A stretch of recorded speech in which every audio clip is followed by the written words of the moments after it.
Hi, it's me again with Corel Draw tips and tricks. I use these keys that I drew and I use them in a lot of videos to kind of explain the F8 key.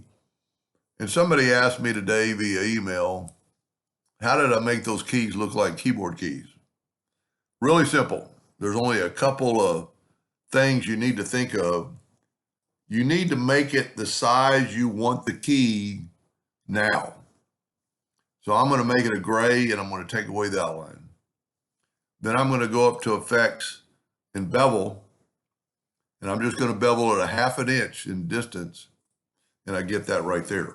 Now, to maybe even make it a little bit better before you do that is maybe give it a little bit of roundness. With my ratio lock, I'm rounding all the corners. And then I'm going to take away the outline, and then I'm going to hit apply. It makes it look more like a key from a keyboard. And then just pick, if you want to do a control key, just type out, type better than me.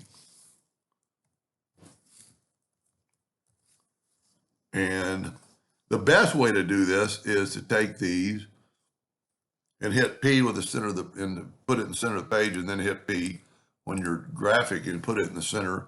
That way it's in the center of your number. Now, so that's easy. And if you want to make the shift key, you just make a rectangle instead of a square.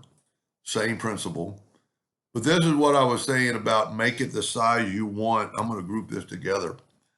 Let's see what happens when I make the thing bigger. My bevel isn't as big. If I make it smaller, my bevel is too big.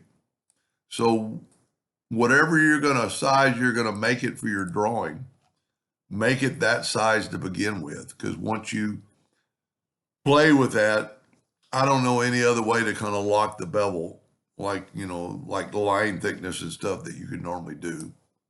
But anyway, that's how I make those keyboard looking keys. Anyway, I hope that answered their question, and thank you for watching.